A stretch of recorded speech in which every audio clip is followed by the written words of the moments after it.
high school as a Pocatello. All right, we are live. What's up? And we have Chris and Trevor with us tonight. Yeah. Some new faces. Not new for Chris, but new for Trevor. Maybe we'll see Tim tonight, waiting on him to drop in. So we will see. But tonight we're going to talk about our, 5 favorite albums of 1988. Not necessarily our top 5 or anything like that, but just could be 5 random ones that we picked. Just 5 really great albums that we like, or in Aaron's case, 25 albums that we like. More like 100.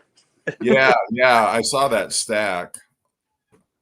But we'll let you show as many as you want when we're all done.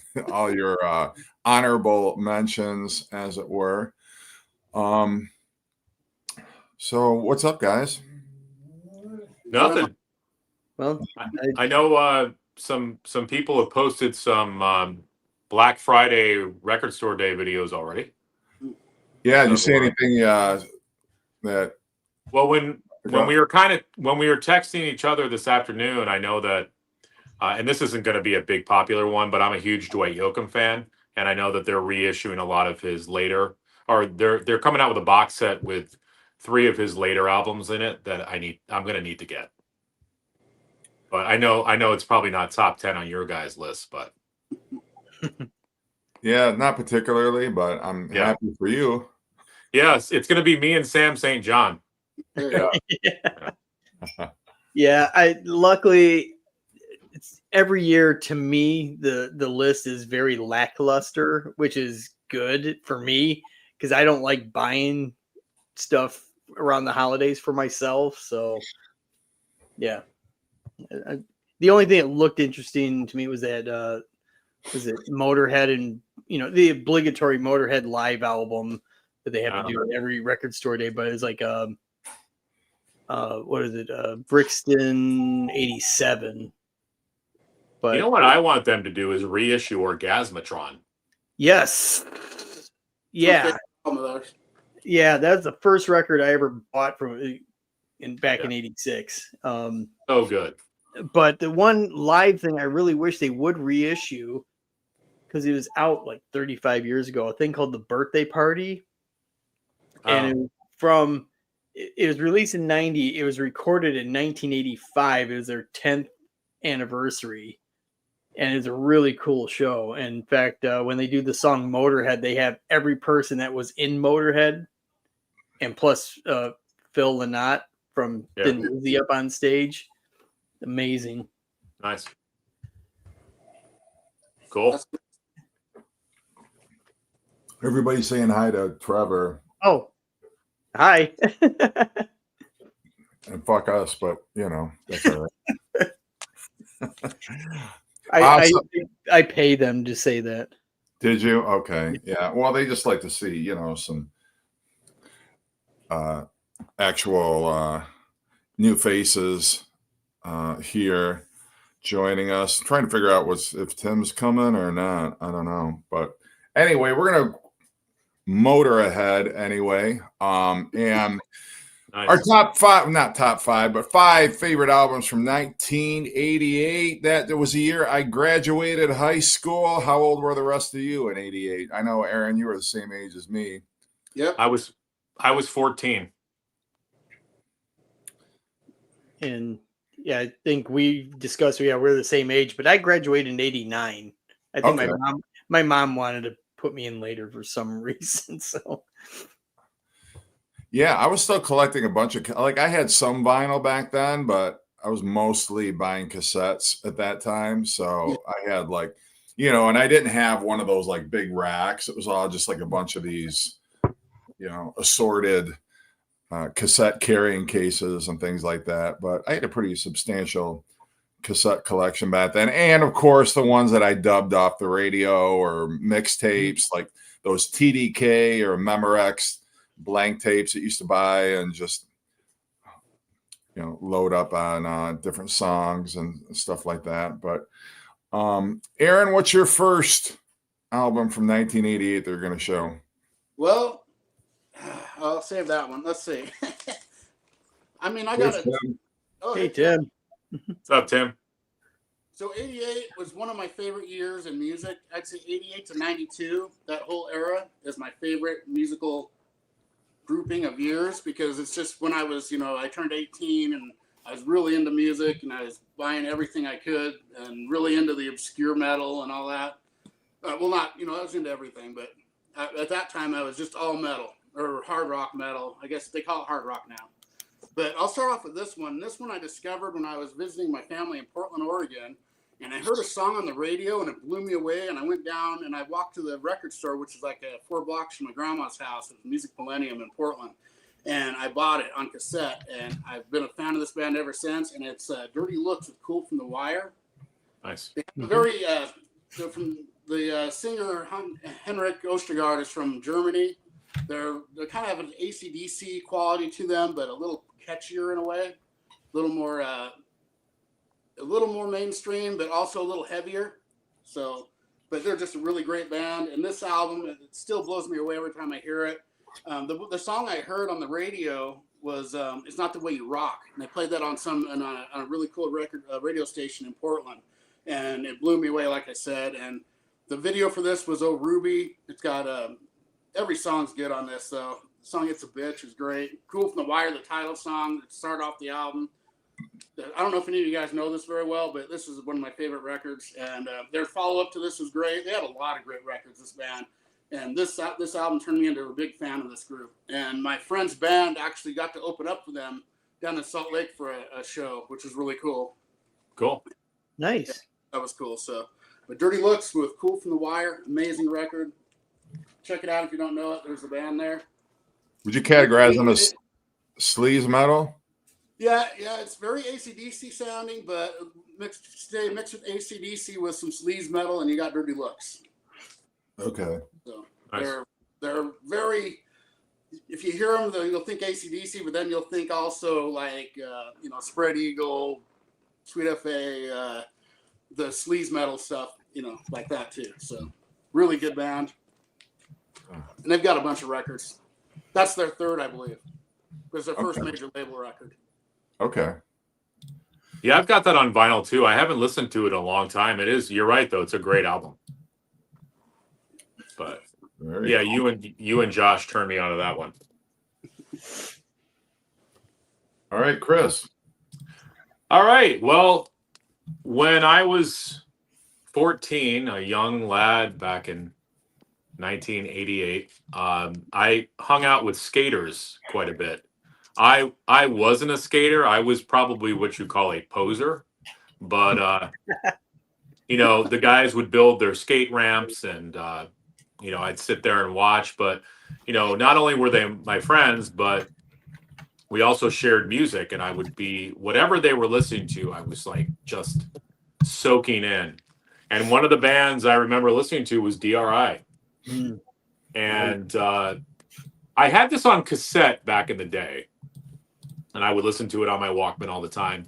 But this was the first time, because I was into metal at that point, but this was the first time that I heard like crossover type stuff. And I'm like, well, this is kind of cool. It's kind of like punk and metal. And then they're singing songs like Shut Up and, Slumlord.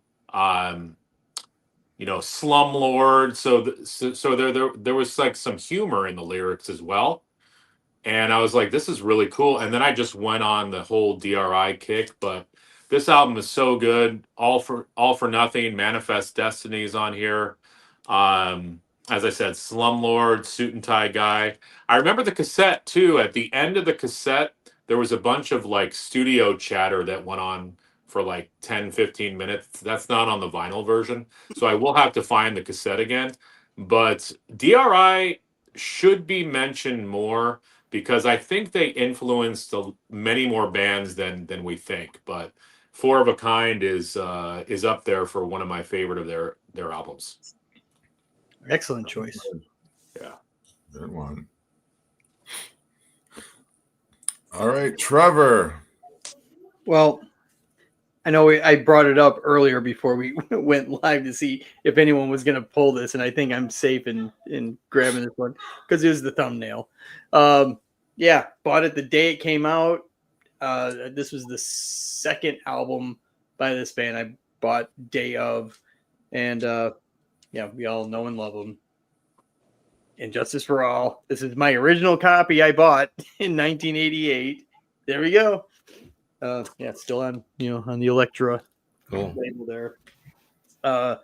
If you count Monsters of Rock, I saw them 4 times on this tour. Wow. 2 of them were at well, Jeff knows the place, Pine Knob. They did 2 nights in a row, went both nights, and that was, back in the day when you could afford to go to concerts, and I was a teenager, so it was like I had some money, but not a lot. But yeah, is it my favorite album by these guys? Not really. Even back then, I thought this had like the driest of productions. It wasn't that I didn't like say, like all of us know about this, like there's no bass to it. I didn't think of it that way. It didn't have a lot of, not meat to it, but it just, I don't know. Like I said, it just sounds very dry, but the songs are there and very ferocious. And yeah, everyone knows it. So, Justice. Who was playing with them when you saw them there? The first go around on their headline tour, the first time was with Queensryche, and then the 2 times at Pine Knob, it was the Cult. Yeah, I saw them with Queensryche, and that was a really good show. Yeah. I still remember the first time I heard Injustice for All. It was on the school bus. My friend gave me the cassette to listen to. And I was familiar with, previous albums, but it totally blew me away at the time. And I had never heard at that point anything that heavy. And like you were mentioning, it was like this dry production. I mean, I wasn't saying it was a dry production when I was a kid, but I realized that it was something different to my ears. And then, of course, the songs were longer and more progressive. And it just, the guitar tone, everything on that album was like that next step. And then I feel like bands after that were trying to sound like Injustice for All. You know what I mean? That was an amazing album it still is an amazing album. But when you were a kid and younger, that hit you over the head. Absolutely. Still one of my favorite songs they did. Blackened? Yeah. Mm-hmm. Yeah, love Blackened. And Eye of the Beholder, of course. Harvester of Sorrow. Yeah, they're all good. That was really good live too. Yeah. When Monsters of Rock, the tour, I count that as part of the Injustice tour, even though the album wasn't out yet. They were selling the t-shirt, so I count it, but they did do Harvester of Sorrow during their set to kind of, give a preview to the fans. They were untouchable at that time. Oh yeah. I mean, well, I heard that tour, that Monsters of Rock tour, that Metallica sold more t-shirts than all the other bands combined. Yeah. I believe that. And they were second on the bill. Yeah. And so. All right. Hey, Mike. Thanks for joining us tonight. Harry, reminiscing about some of his favorite releases from 88 GNR. Might see some of these on our list yet. Teenage Mutant Ninja Turtles. Anyway, Tim, how are you? Oh, I'm here. I'm late, but I'm here. I thought for some reason it started at the top of the hour, but what do I know? Yeah, no worries. No worries. Happy to have you. Yeah. Glad to be here. This was tough. How old were you in 1988? I turned 14 in September of 1988. It was I've read somewhere, and I can't remember the exact quote, but it was like the music that you liked when you were 14 years old shapes your musical tastes for the rest of your life. And boy, is that true, because anything that I liked in 1988, I still like now. I got into more stuff, like a lot of older there was no such thing as classic rock at the time, but I got into a lot of 70s stuff, but I still like the stuff that I was listening to in 1988. So there were a lot of great albums. And are we going to do honorables at the end of this, Jeff? Sure. Yeah. Uh-huh. Okay. Just real brief. So, so to whittle it down to a top 5 was really tough, but I think I can stand by these. So I gotta represent. I gotta keep it Canadian, and one of my favorite melodic rock bands just happens to come out of Canada. If I'm not mistaken, I think Mr. Witcher sent me a U.S. cassette of this album, Honeymoon Suite, Oh Racing yeah. After Midnight. This was their 3rd album, and these guys should have been superstars. I mean, they should have broken through into the States. They had one top 40 single with Feel It Again, but they should have done more. They had all kinds of songs that could have potentially been all over the charts. I do not know what went on. So this album, like I said, was their 3rd album. It was produced by Ted Templeman. This had Love Changes Everything, which was a minor mainstream rock hit. It was a big hit up here in Canada, but it's tough for a lot of Canadian bands. As you can see, they definitely had the look down. Now, they weren't strictly a hard rock band. I kind of compare them. I compare them to Night Ranger. They were sort of like Canada's Night Ranger because they were somewhere in between hard rock and just rock. They straddled that line very well. This is a great album, full of great songs. Probably the best known song on here nowadays would have been the fact that they did the title song from the first Lethal Weapon movie, which was actually written by Michael Kamen. They had nothing to do with it, but don't get the Rock Candy reissue of this because it drops that song, which is dumb. A reissue should never drop any songs. It should add. But anyway, that's my number 5, Racing After Midnight from HMS.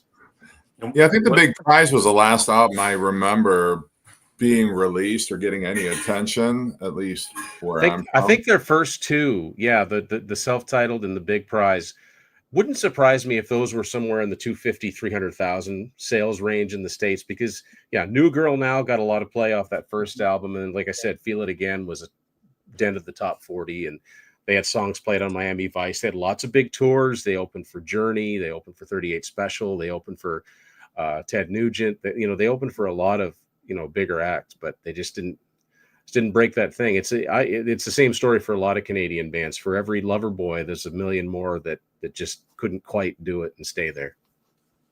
That's a band that I do not know anything about, so I'm gonna definitely have to listen to them and check them out. It's melodic rock, so don't go into it thinking heavy by any stretch. But if you like that kind of melodic rock, Survivor, 38 Special, that type of thing, these guys are top notch when it comes to that sort of songwriting. Cool. Oh. All right. Well, for my pick, I much like Chris, I hung around a lot of skaters back in high school, and they also, much like Chris, informed some of the music that I was buying back then.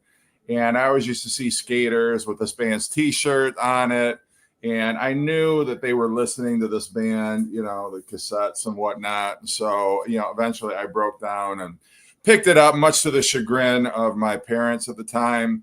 But talking about Crowded House. Here I was thinking it must be suicidal tendencies. Yeah, I mean, there's some similarities there. But this was the follow-up to their debut album. Of course, Neil Finn was part of Split Enz. They're a New Zealand band. And this was their second album. It's a little darker than their debut, the one that had Don't Dream It's Over on it. I don't even remember the song being played on the radio. The hit off this album was Better Be Home Soon, which is just kind of like a mellow acoustic. Doesn't really bear much similarity to Don't Dream It's Over, but it's still, one of the great late 80s, if there were even any power pop bands kind of around at that time. But, Neil Finn had such an ear for writing catchy melodies and a little harder edged on this one. But, I do like, I believe it was Nick Seymour who did the artwork, actually painted the artwork on Crowded House's albums because it does look pretty similar. Interesting painting, like the first Crowded House album. But, I don't ever see this getting a re-release. I happen to have one with an original release with a hype sticker on it. But if you like the first Crowded House album, if you like Split Enz, you'll definitely like this one. This is Temple of Low Men. I should have probably said that right off the get-go, but I still love those Crowded House albums today, and they're still putting out music. But doesn't quite do the same for me as those early Crowded House records do. You know, what's interesting, Jeff, is that Better Be Home Soon was a huge hit up here in Canada. It might even have been a #1 single up here because it got a lot of video play and a lot of radio airplay. I think it peaked at 42 on Billboard. Oh, like wow. It was over for them quick in the States. I don't know why. Well, and I wonder if they followed up too soon, because I think they were still playing like Something So Strong was still on the radio. And I wonder if they just like followed up too quickly because it hadn't even been a year since, their debut album came out. But maybe it wasn't the best choice of a first single. It's pretty downbeat, But yeah. The record label probably said it's got a similar tempo to Don't Dream It's Over. Put the thing out. Well, and I can also hear the label saying, I don't hear a single on this record. I mean, it's not very radio friendly like the first one was. There aren't any of those like bouncy anthems, those bouncy feel good anthems. It's a little bit darker subject matter and just kind of a little rougher edged sound insofar as they're still Crowded House. I mean, it's not like they suddenly went, AC/DC or anything like that, but it's kind of one of those lost albums that I think is great from start to finish, but I rarely see anybody, talking about Crowded House. So nice. That's me. That was a very Jeff pick. Yeah, well, this is going to be 5 albums I guarantee none of you guys own. That was a great setup for the intro. That was great fake out. Doesn't get much more hardcore. Yeah, I'm kind of known for that, doing a little deflection there, but those Crowded House pits were insane. Bait and switch. Yeah. That's like if you see those memes, you see a picture of Neil Finn. If the lead singer looks like this, you're gonna die in that pit. Yeah. All right, Aaron, what's your number 2 pick? Well, I'll pick a Canadian one here. How's that? These are not my very 5 favorites, but they're 5 that I absolutely love and I listen to. And this, I think, is one of the most underrated Canadian metal records ever made. It's one of my very favorites. It's my favorite by this band. Most people like the first one better, but I like this one. This is Sword with Sweet Dreams, and I love this album ever since it came out. I remember the video was right around this time Batman came out, and the singer's wearing a Batman shirt in the video for what the hell was that song? Trouble Is. Trouble Is, yeah. I love that song. But this whole song, Prepare to Die, is so good. Caught in the Act, The Threat, Left in the Sharp Edge. This is a very unknown, some people know them, but for a Canadian metal band, they're probably my favorite, actually. Sword, and they're not the current band. The Sword, it's just Sword. Yeah, that's weird too, right? Yeah. Their singer Rick Hughes is back. He's covered the Real Me by The Who, and his backing band on that. He's reunited the Speak of the Devil era Aussie band because it's Brad Gillis, Rudy Sarzo, and Tommy Aldridge. So he's still making music. He was in a band called Saints and Sinners too, which was a little more pop metal. Yep. But yeah, I've always loved this one. I still have my cassette of it too. And Metalized, the album before this is really good too. And I recently got a live album from the Metalized era, and they do Prepare to Die on that. So I was real happy they had at least one song from Sweet Dreams on there. But Sweet Dreams, it might be my favorite Canadian metal record. This one right here. I love this album that much. Nice. Cool. Well, I think when I pre-order the new Monkeys Pisces reissue, I think I'm going to get that Sword album too. There you go.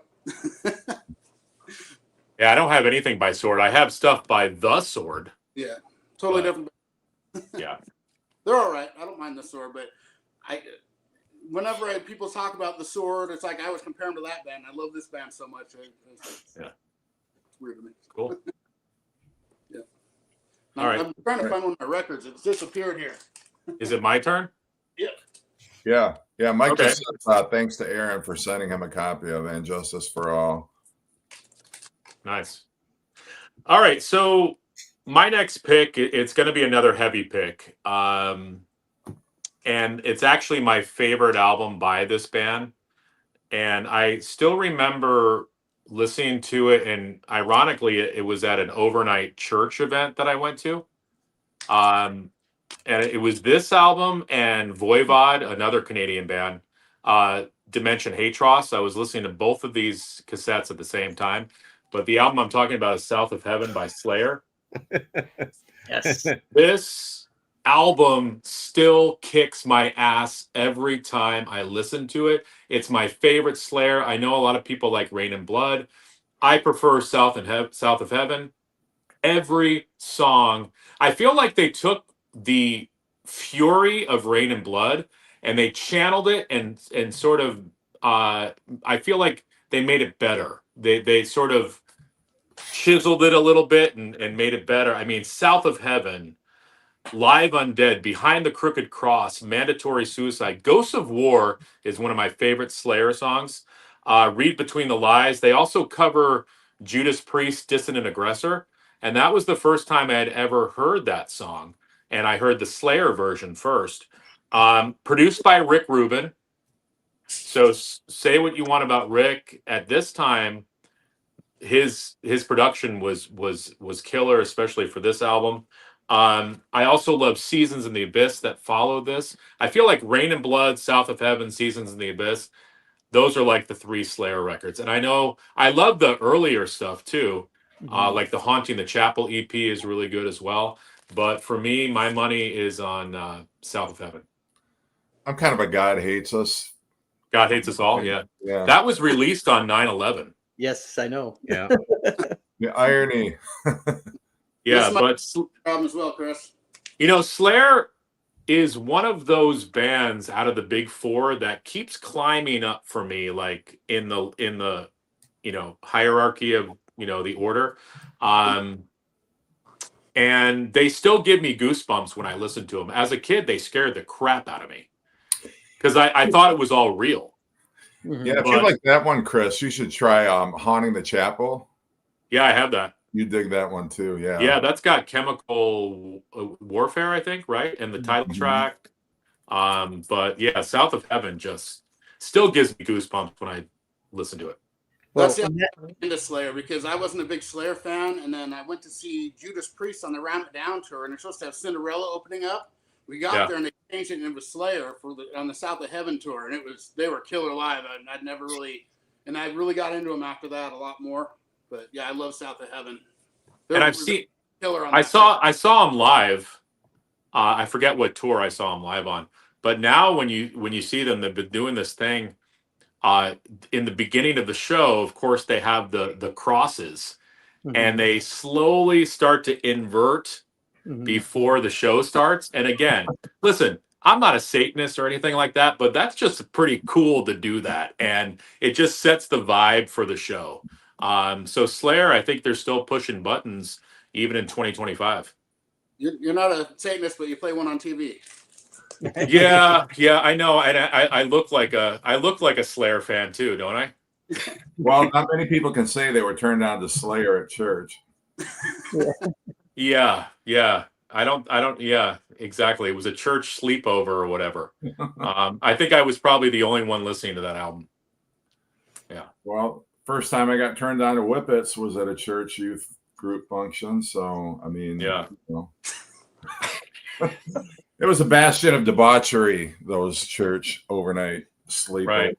Yeah. Maybe I should attend more. Maybe they're still crazy. You're too old, Chris. You're okay. Too old. All right. Yeah. All right, Trevor. All right. This is a band. I didn't get into this band until 1990 when they had a live album out. And those songs off of that live album were off of their two previous albums, even though their sound was way different in the beginning. And their 1988 release is one of my favorites of all time. And the band is Ministry. The album is The Land of Rape and Honey. This is pretty much one of the cornerstones of industrial / industrial metal. There's a little bit of guitar on here. They would add more and more guitar on following albums. But this is just really abrasive. big hit off this was Stigmata, which if you go to an industrial club, not that I've been to one in over 15 years, but I'm sure they still play Stigmata at the clubs. But yeah, Al Jurgensen produced this in, I want to say it was in Belgium or something like that, or in England, one of the two. And this is the first album that he partnered up with a guy named Paul Barker, and they became a team for quite a while. So, yeah, Land of Rape and Honey, Ministry. Aren't they reissuing some of that for Rocktober? Their album? Yeah, that one and The Mind is a Terrible Thing to Taste. Yeah. I thought they already got that as a reissue. Are they reissuing it again? As a Rocktober. Yeah, I think they reissue. I don't know what the deal is. I mean, I don't even know what the extra. I think mine's the music on vinyl. Yeah, mine is. Yeah, mine's a. Yeah. Was there a hit on that album? This one? Yeah. Stigmata. Oh, Stigmata. Okay, yeah. Yeah, and I guess the title track to an extent.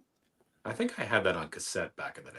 I can't remember, but yeah, just I know I had The Mind is a Terrible Thing to Taste. Yeah, I bought both those at the same time because those two, that live album had those songs from those two albums, so I bought them, and I always consider them sibling records because I bought them at the same time, and I had it like we used to do back in the day. I'd dub them on cassette. I had one album on one side, the other album on the other, and yeah, played it to death. We're too old for industrial clubs now. Yeah, it would be sad. Are there even any industrial clubs anymore? Well, in Detroit, I know City Club's still running. Is it? Okay. Yeah, that was the last place I went to right before we moved out here to Seattle. All right. I think Denny's has industrial night. Yeah. for people in their 50s. No, that's Ramshorn. Ramshorn has. So you can get the, what is that? No, I was thinking of IHOP with a root and toot and freshy fruity breakfast or whatever, but disregard what I say. Sorry. All right, Tim. Okay, so anybody that knows I'm going to be on here, they're going to like, well, he's going to bring the pop metal, and they wouldn't be wrong. One of the most maligned bands of the era, thanks to a stupid cartoon show that I never watched in my life, yet some of the most talented. One of my all-time favorite debut albums, love him or hate him, Winger. Yeah, that's a great album. Originally, if you look in the corner, Sahara. I'll move my hand here, because apparently they were going to call themselves Sahara. Now, when I had the cassette, it just said Saha, so I really didn't know what it was all about. But some sunglass company threatened to sue them, so they became Winger. I think that this is I still love this album from start to finish. Madeleine, I mean, okay, 17 lyrically hasn't aged as well, but neither did Kiss, Christine 16. The Time to Surrender, Hanging On, and Headed for Heartbreak's got one of the best long extended guitar solos ever. Reb Beach is just a beast of a guitar player, and unfortunately I never got to see them. I saw Reb Beach twice. I saw him with Dokken 2000, and I saw him with Whitesnake in 2018, but I've never seen him with his band. And the album they put out a couple of years ago, Winger 7, is one of their best too. And it looks like they're on a farewell tour, but that first album to me still stands up. I can still remember going to buy that cassette, and apparently they in a few years' time it was the most uncool of all bands, but I didn't care. So anyway, that's my next one. That's a great album. Yeah, I do love that album, and I like Pull the best out of their albums. Pull's great. Pull's fantastic. Pull could not have come out at a worse time. I know. It's a really good record. Yeah. I didn't really care for In the Heart of the Young that much. I don't know why. I just never. It was a lot poppier. A lot of ballads. Yeah, a lot of ballads. I'm sure they were under a lot of record company, pressure to keep it. But again, it was right on that precipice, 1990 into 91. Yeah. But they were late to the game. But at least they had a little bit of success at the beginning, and they're still out there. Right now, I think they're on a farewell tour now, and Kip Winger's probably going to end up doing more like classical stuff. I mean, the guy's a genius, but it's a band. They and Extreme I kind of compare because they're two bands that I really like. I wish they did more albums. I'll throw Skid Row into that too. I just wish there was more music to listen to by them. I'm not an Extreme fan, but I do like Winger and I love Skid Row. But they really need to re-record 17, but call it 70. Right. Yes. Change 17 to 70. That's about, more like it. Yeah. Nobody thought twice about it. No. He was like, well, these guys are almost 30 and they're singing like, I was 14 going on 15. So it was like, all right. Yeah. Yeah. Made sense. Yeah. I was 18, so 17 was right there. Target audience, right? Okay. All right.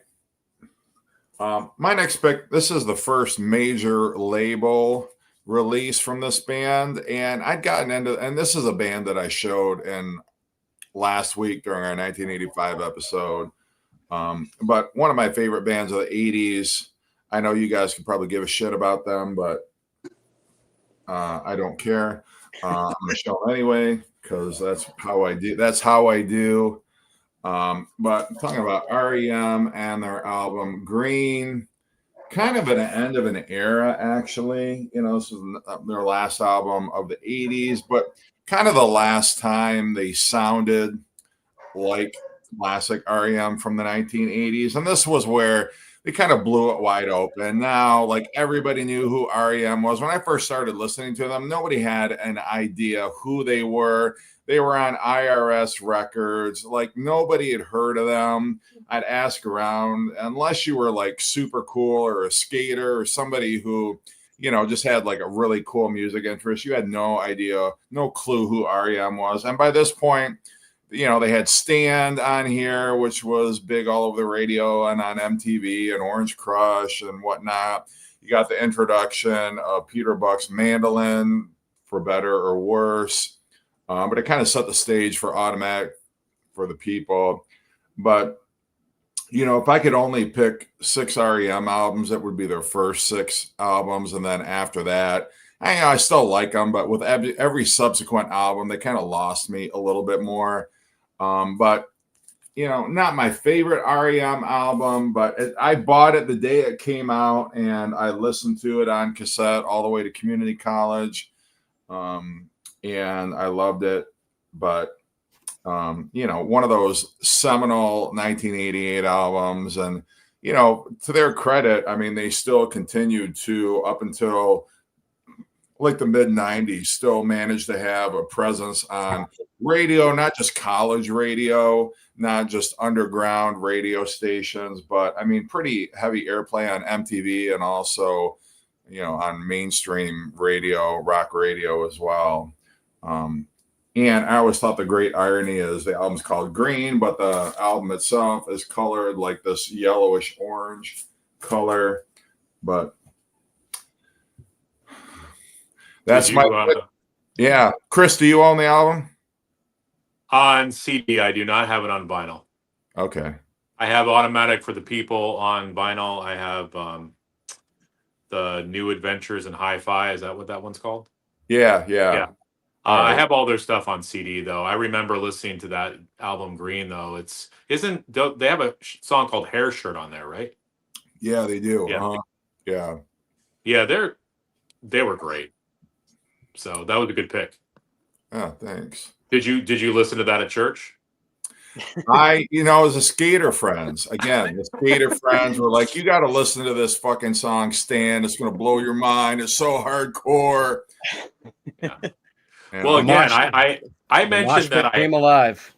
I mentioned that I hung with skaters. I was not a skater. I was, I was a poser. I was a dork. I still am a music dork. But yeah, I listened to their music though. Fair enough. Yeah. All right. Well, Aaron, number 3.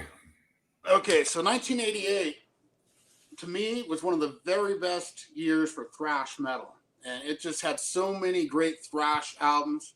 This is my favorite of all of them, and it's not my favorite band of them, but they're right there with all of them. And I've got one I keep looking for down here, which I pulled, and I can't find it. I could have swore I pulled it. It might be still up there. I might have to look for it later. But this one here, my favorite album of that year, even, and it's just so it was so good. When I had this, me and my friends played this on an endless loop, driving around, drinking and smoking, whatever, being young. But love this album so much, and I saw them on the tour before this. But this album here, State of Euphoria from Anthrax, my favorite thrash album of this year, and that's saying something because there's some great ones.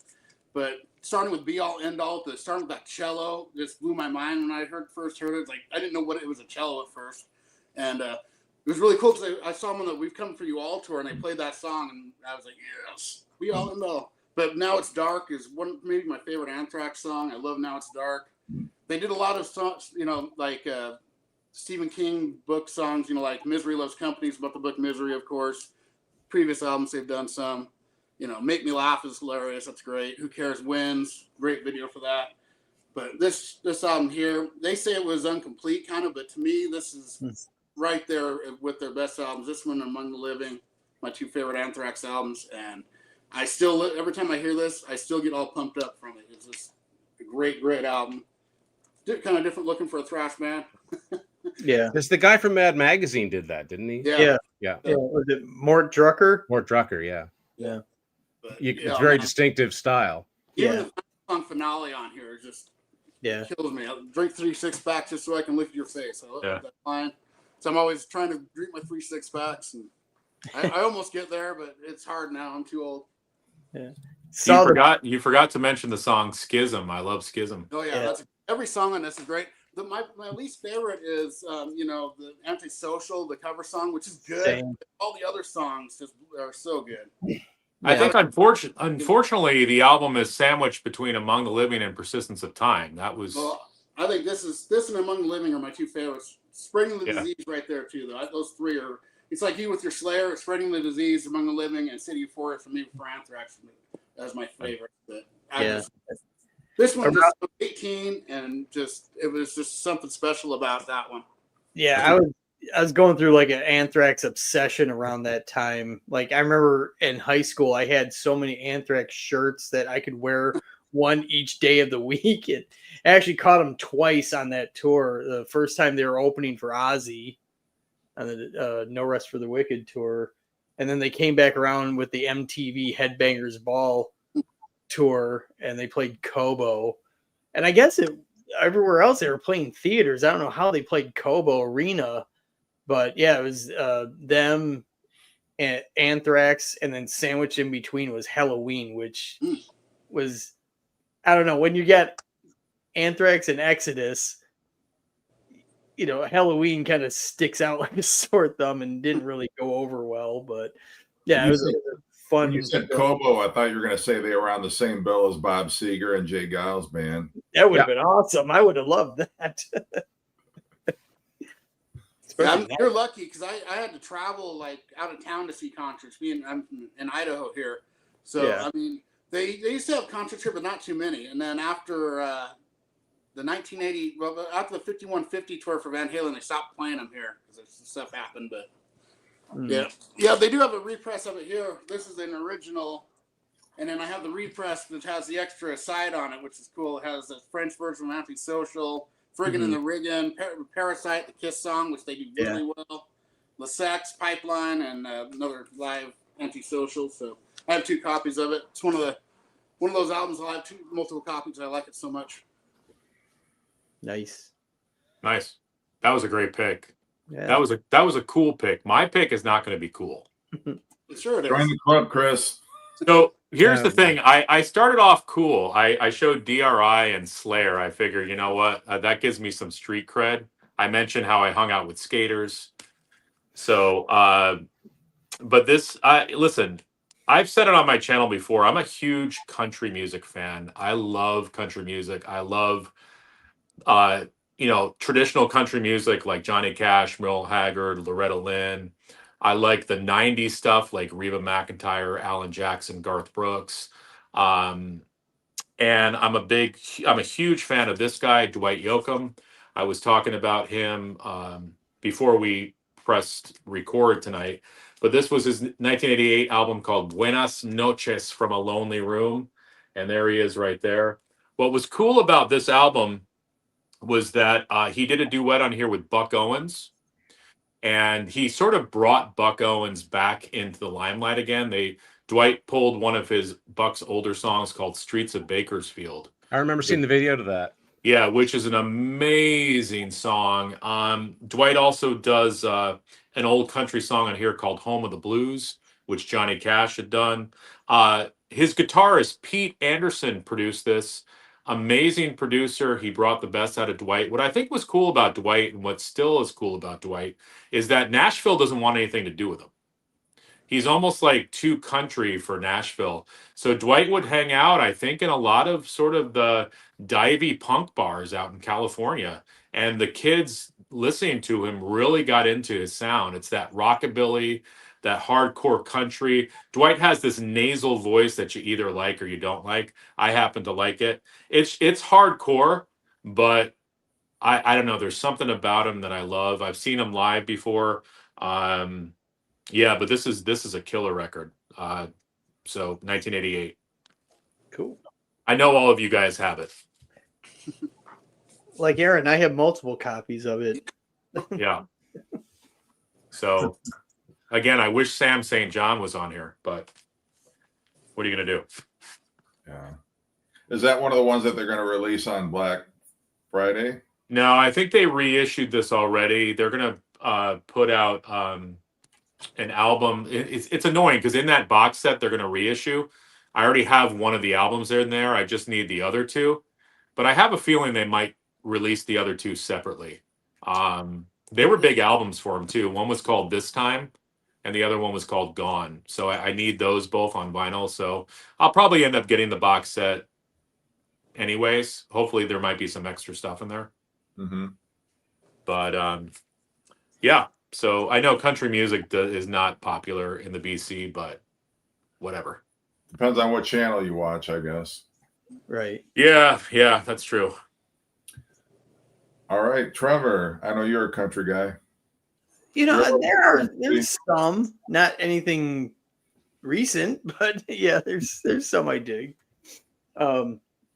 So kind of going back on the Metallica thing, this is an artist, well, the band, I found out through different incarnations of this guy through Metallica, and it's the debut of his namesake, Danzig. Yes. You know, because I already knew Misfits and Sam Hain.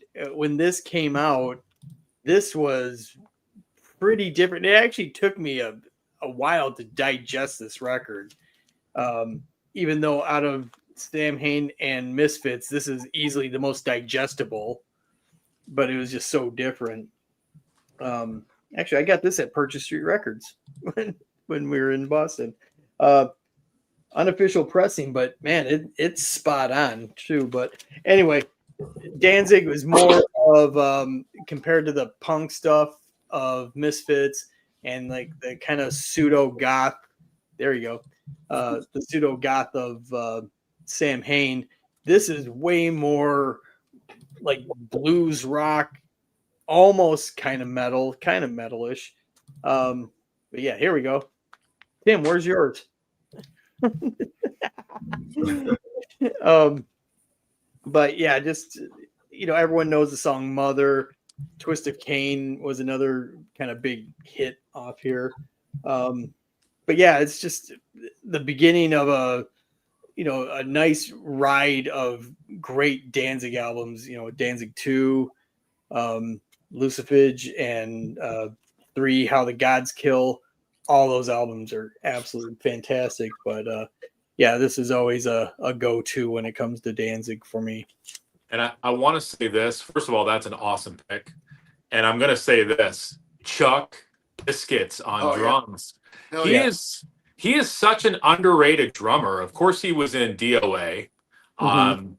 But he's just a phenomenal drummer. And I put him along the lines of the drummer for Descendants. His name is Bill Stevenson. Yeah. He's an amazing drummer too. But yeah, Chuck, that whole band that Danzig put together was amazing.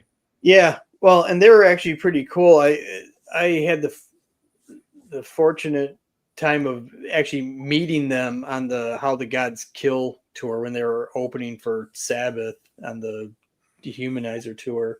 Yeah. And whole band was great. Except for Glenn. Glenn was a total chode. Well, that's why I'm wondering how I don't know the history of Danzig, but I wonder how it sort of fizzled out, with the band. I think he wanted to go in one direction and the rest of the band wanted to kind of keep what they were doing. Yeah. And of course, Glenn is the head honcho of it. And so what's great about that album too is the production. Like I think Rick went for that dry sort of AC/DC sound to it. Well, it's really good. To Ruben's credit, especially those early records of when he went beyond the rap thing. Yeah. Be it Rain and Blood, the Cult Electric, this album. Yeah. Those with the less is more production, it makes it timeless. Yep. You can't tell. I mean, if you heard this, if you gave this to someone who never heard it, and they'd be like, God, that sounds so 80s. No. There's no way. Yeah. I mean, his production at the time was perfect. And I know he gets a lot of shit now, but those early, rock records that he did, I'll put rock as a major umbrella. His production back then was just absolutely spot on. And that skull is still so awesome. Yeah. Well, I mean, because you're into the whole Sam. I mean, because this is also from the Sam Hain records too. So yeah, I think to kind of bridge it from one band to another, kind of kept it. Very cool. That was better than my Dwight Yoakam pick, Trevor. Well, I mean, there's some equal parts to it. I get it. Okay. You're being nice. I try to be. Yeah. So Alex is at the bar, and I know why he's at the bar. He's drowning his sorrows because the Detroit Tigers just cleaned Cleveland's clock today. Where did Aaron go? What? Where's Aaron? I don't know. He just I think he maybe had a internet issue or something like that. I'm waiting for him to come back into the room, but anyway, Tigers defeated the Cleveland Guardians in 3 games. I know, Alex, you can't hear me right now, but I know that's why he's at the bar, because he's just overcome with grief and despair.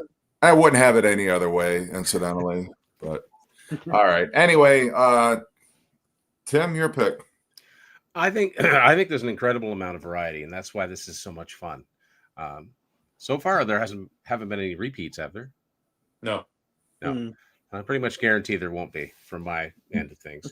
But yeah, too bad Aaron was not. Yeah, it was a great year for thrash. It was a great year for country. It was a great year for hardcore. So my next pick is Night Ranger, Man in Motion, and because ever since Jeff mentioned it, because he is one of many contributors to my Night Ranger book, it's the first appearance of Slender Man on an album cover. This is actually a Hugh Syme album cover. It's one of those ones where they squished the logo, and I don't know why they got away with it, because I couldn't imagine like somebody going to Gene Simmons and Paul Stanley saying, yeah, we got all the graphics on the album cover, but we had to take your logo. Like that wouldn't work. Or like Van Halen, squishing the Van Halen logo. Yeah, you don't do that. But for them, I guess it was all right.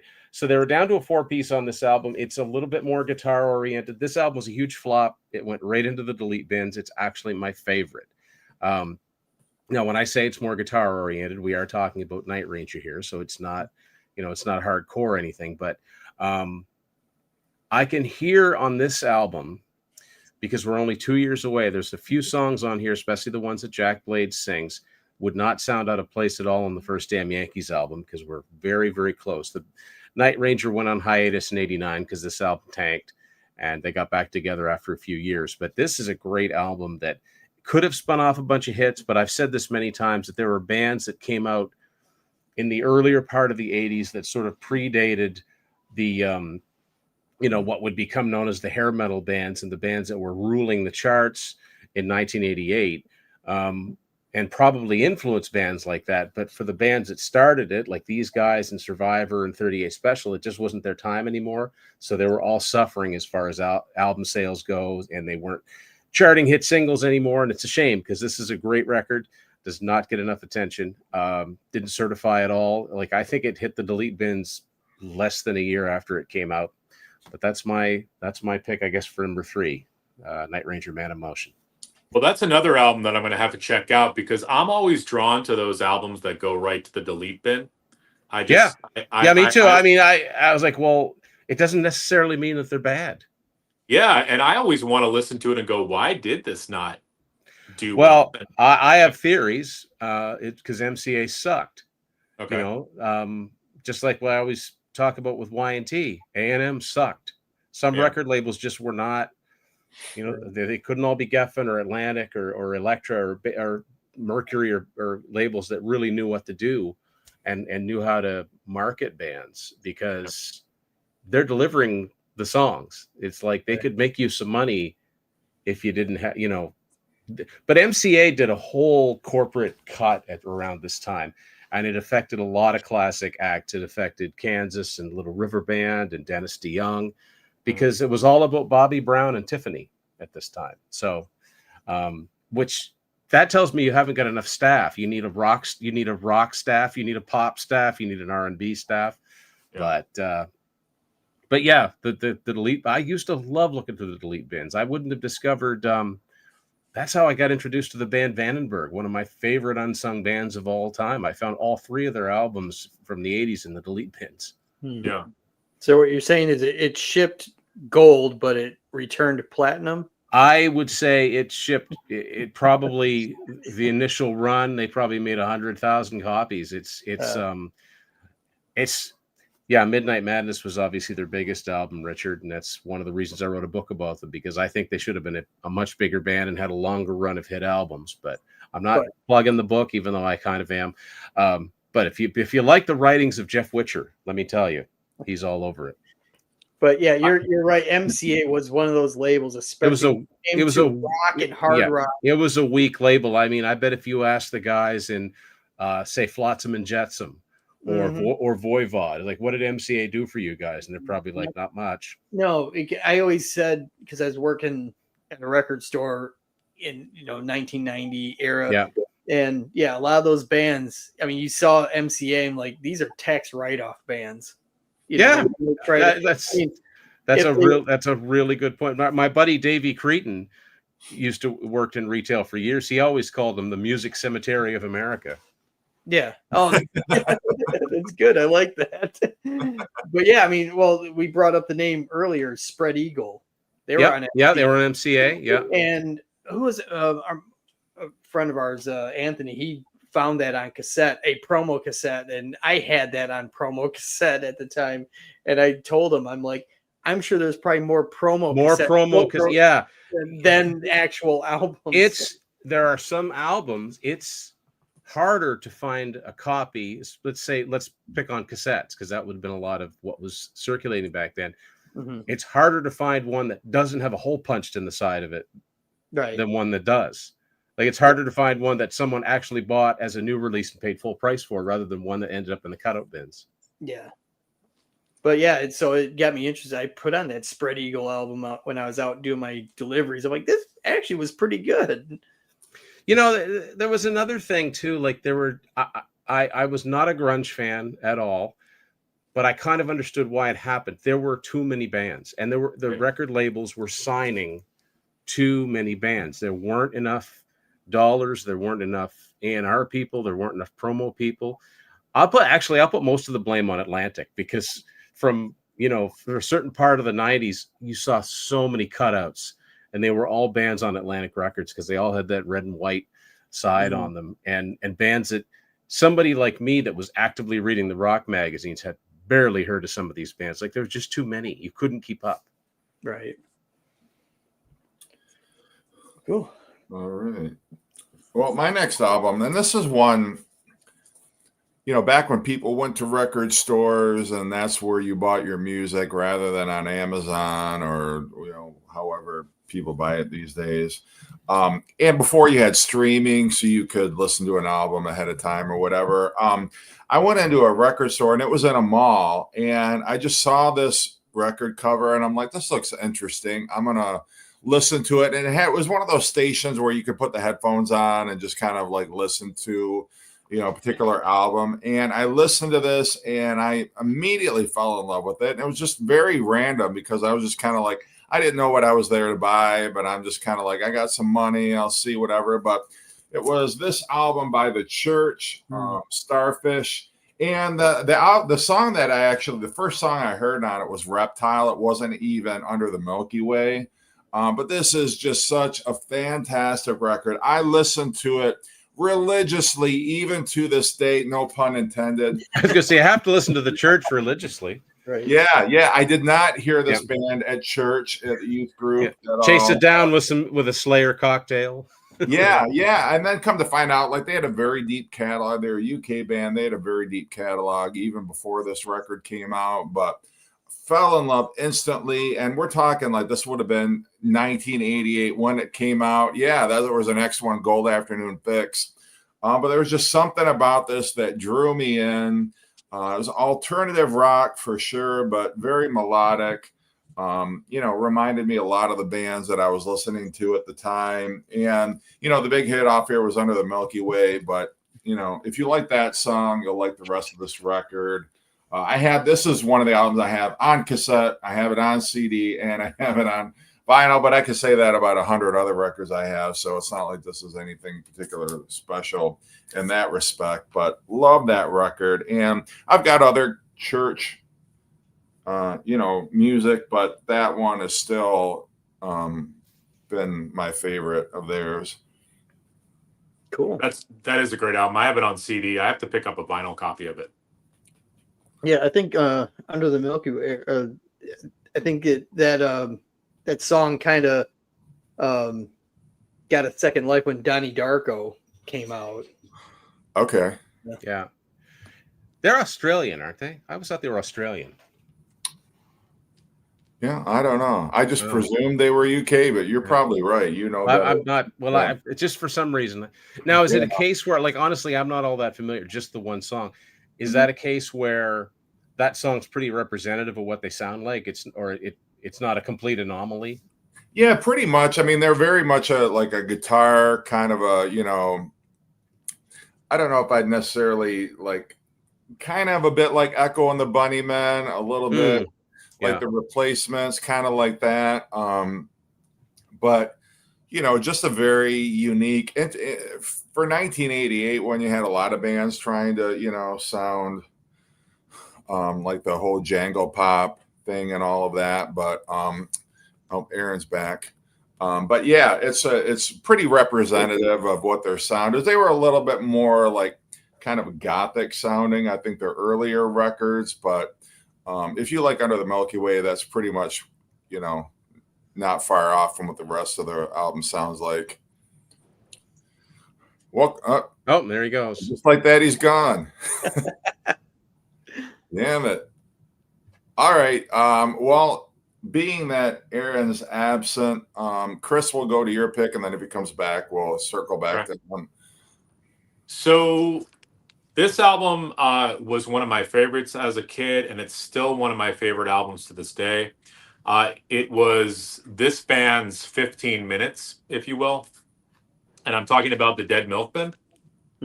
And this is their album Beelzebubba that had the huge hit Punk Rock Girl. And the video is hilarious.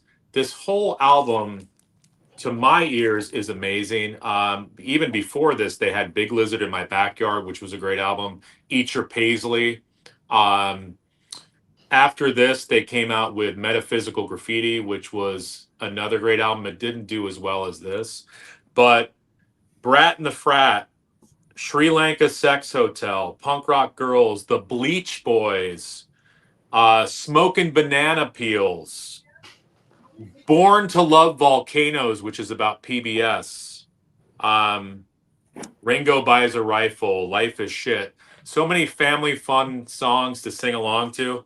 And it's still one of my favorite albums. I love their humor. And what I think is really cool about the Dead Milkmen is they're actually more talented than they want you to believe. Listen to some of the instrumentals, listen to some of the guitar tracks, even the arrangements of the songs. They were a very smart punk band, even though they don't want you to think that they were. But they're still releasing albums, they're still touring. But as I said, Beelzebubba was their 15 minutes. I feel like my favorite track off there is Stewart. You don't Yeah, know what Stewart. the queers are doing to the soil. Yeah. That's a great song. Yeah, I laugh every time. And there's a song on here about it's called The Guitar Song. It's sort of mellow, but it's great writing. Everybody's got nice stuff but me. And and when you're 14, that's the kind of stuff you want to listen to, because you feel like that. You're like, everybody does have nicer stuff than me. But as a 50-year-old, I can still identify with a lot of these songs because that's where my humor is. So Don't they have an album called Metaphysical Graffiti or something like that? yeah, I'll pull it out here in a second. But yeah, it looks like a sandcastle version of Led Zeppelin's Physical Graffiti.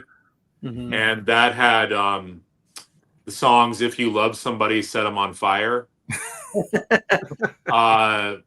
Methodist Coloring Book was another great song too. So I'll see if I can pull that out.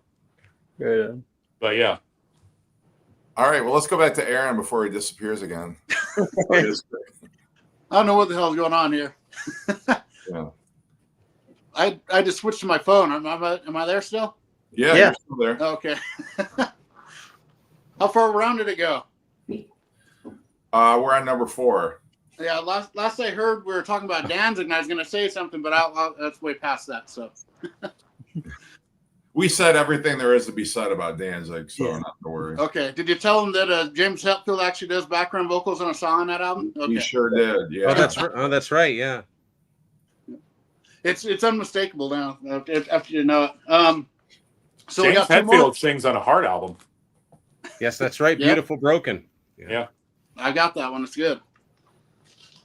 All right. So the one I was looking for, I thought I pulled, but I didn't have it, is another one of my favorite thrash albums of 1988. And this one here, I always thought that this band is, to me, in my big 4. I have a big 8, but this is to me, it's Megadeth and Metallica, Anthrax, and this band, and then there's Slayer and Testament and Exodus and Overkill.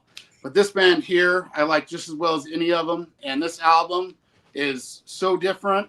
And it's Frolic Through the Park from Death Angel. Yes. Mhm. Yes. Love Death Angel. They're at times they're my favorite of all the thrash bands. They're just such good musicians. They started so young. Just say, They're all weren't they really relatives. young when they started? Yeah, they were teenagers, really young. I mean, on their first album, I think the oldest of them was like 18 or 19, and Andy Gallion, the drummer, was like 15 or 14, maybe even. But this is their second album, Frolic Through the Park, and this is the one that got me into them. I listened to this a lot in '88. I still listen to it a lot. Of course, the song "Bored" I love. Third Floor, starting out with that elevator, just puts you in the whole mood. They do a really cool version of Cold Gin from Kiss on here. But like I said, this is such a great year for thrash music. And Death Angel is one of the bands that just doesn't get the recognition they should, because they are excellent musicians. They threw a little funk in there at times too, which really mixes it up. And great singer Mark Osagata is such a good singer, and then they're just such a good band. And I would highly recommend this to anyone that doesn't know them. This is a good starting point for Death Angel here. Frolic Through the Park. And if you like that album, then you need to get Act 3 as well. Which is actually my favorite of theirs. But yeah, I love them all. I like all their newer stuff too. Well, and they're one of those bands, one of the rare times where they go on for a long hiatus, Mm-hmm. and in my opinion, come back even stronger with those later albums that they put out. Those are amazing. Yeah, all their albums. I have every one of them, and they're really good. Just every single album they do. yeah. Because But there's something about the first 3. Before they got in a tour bus accident, and then they went on hiatus, and a couple of guys were on organization, but they're just those first 3 albums to me are my favorites. But I do love Killing Season's one of my all-time favorite albums too. I love that. Humanicide's great. They're all really good. Right. Yeah, that's what I was going to say. I think when I was out visiting you, you played me The Organization. They're killer. And I got to get that because that was great. I remember liking what you played. Yeah, it's the guys from Death Angel without the singer Mark Osagata. The guitarist Rob Cavastani does the vocals. They're a little different. They're not quite as thrash, but they're just as heavy and really good. Doesn't the vocalist from Death Angel sing on the Kerry King solo album? Yes. Yes. Okay, yeah, I thought so. Yep. Mark Osagata, he's great. Yeah. I can never say his name. I actually heard him talking on a radio thing, and that's how I learned how. I can never pronounce it, but he kept calling. That's how he pronounced it, so I figured it was right. All right, cool. Hey, he'd be the guy to know. Yep. Okay, Trevor, your turn. Okay. So when I say Canadian trio, what's first thing that comes to mind? I think I know where you're going with this. Rush. Yeah, but there's no Rush album in '88. There's no Triumph album in '88. But I think I know where he's going with this. The All right, Police. Tim, I'd like to hear it. Just Is it really heavy? in a way, Is it Exciter? no. No. Okay. Well, I'm wrong. Well, Voivod was a trio for. We're gonna go with Skinny Puppy. Oh, Okay. do you know what? I actually didn't know how many guys were in that band. Yeah, the classic lineup. Yeah. Nivik, Ogre, Kevin Key, and Dwayne Gotel.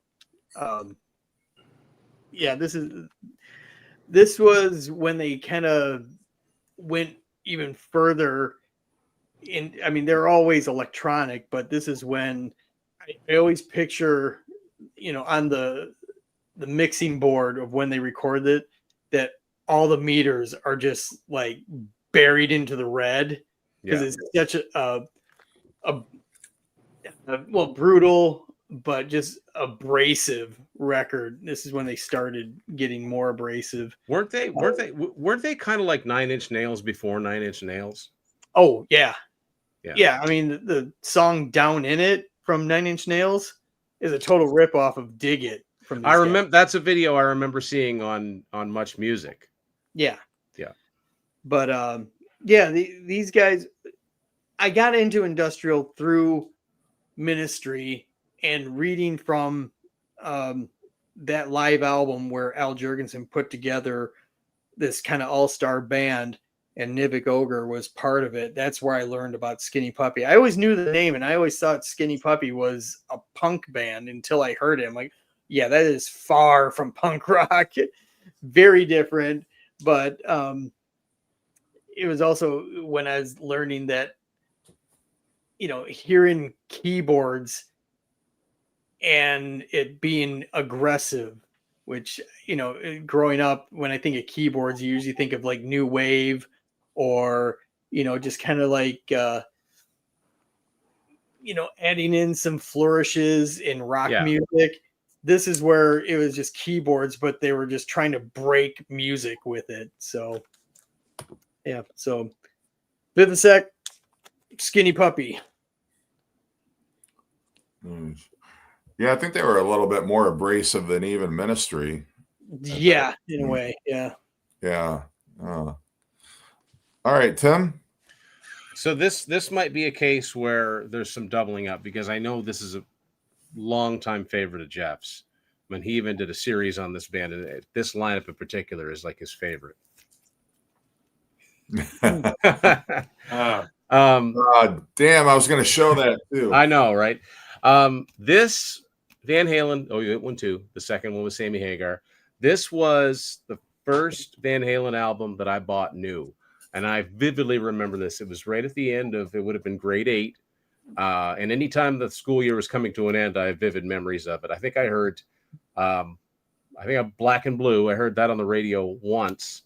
Didn't get a lot of play. It was pretty raunchy for top 40 radio, but I saw this cassette and I bought it right away. And it's not my favorite Van Halen album, but I do really like it.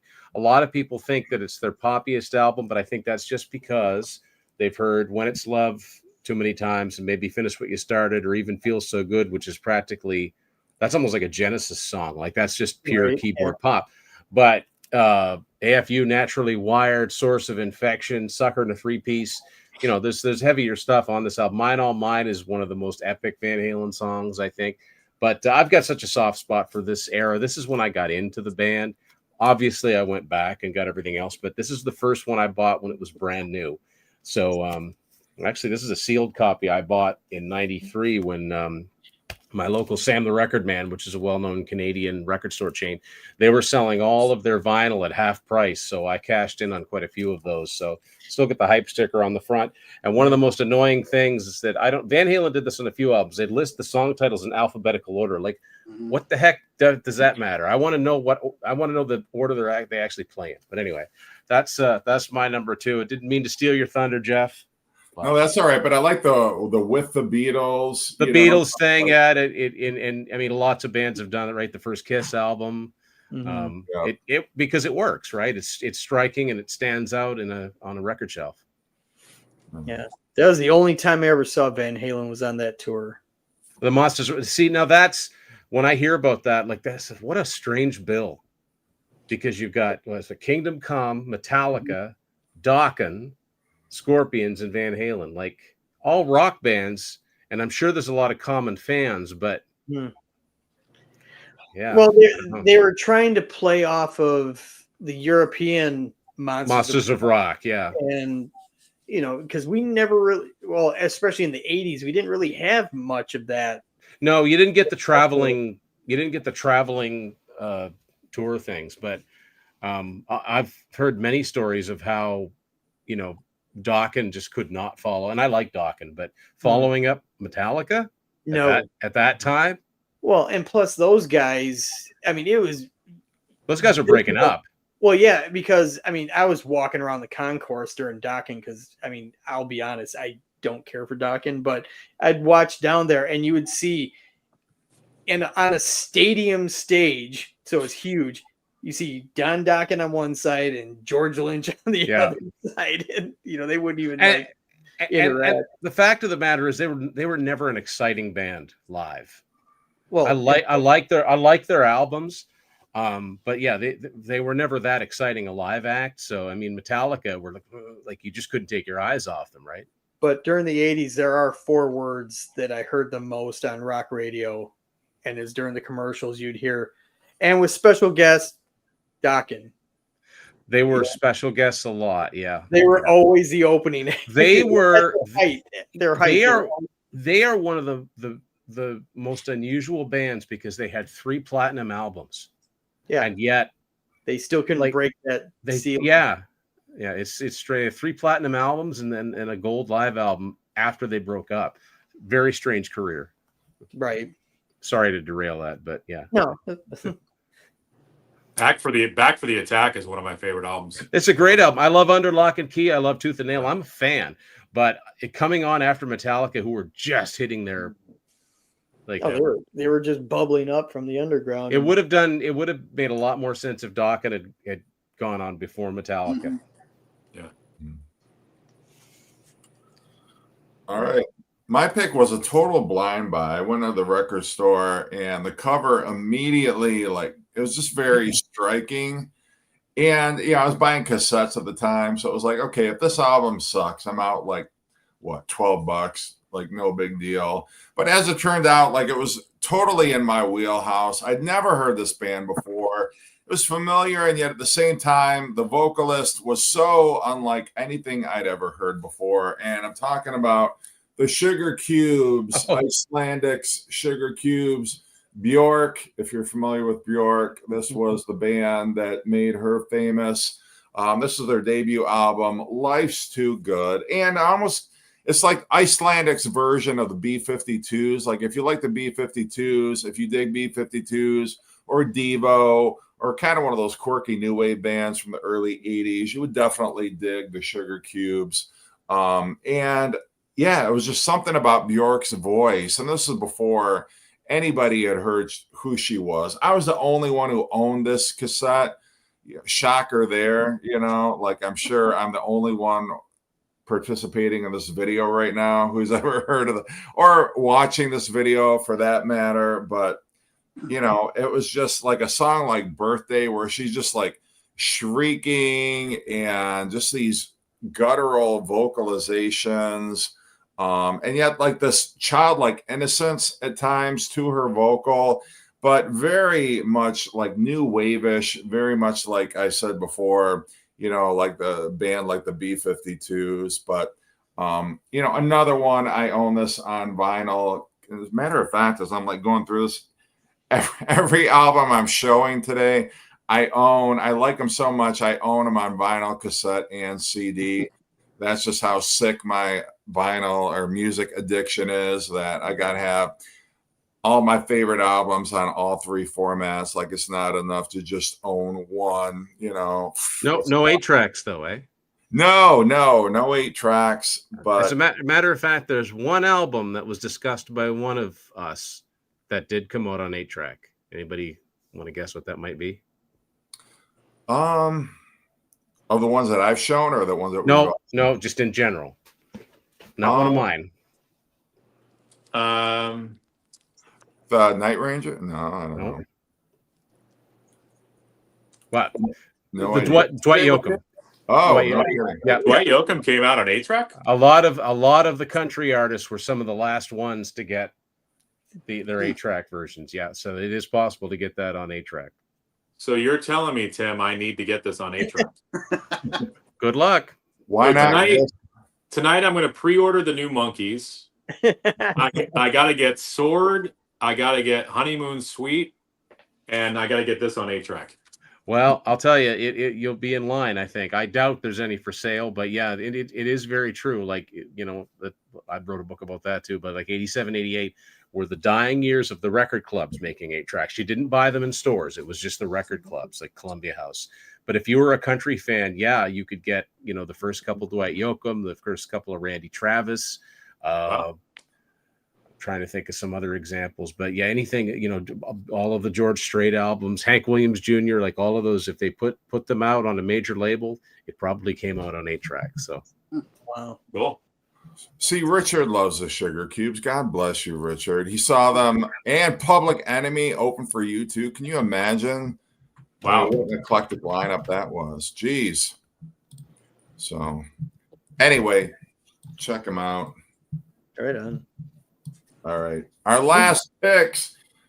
Aaron, what's your fifth? And well, the rest of us are last picks with the exception of a couple of honorable mentions. But Aaron, your fifth pick of our original 5.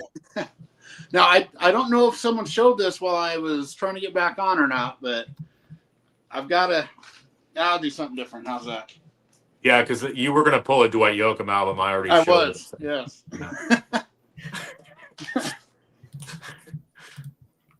Oh, I'll just do it anyway.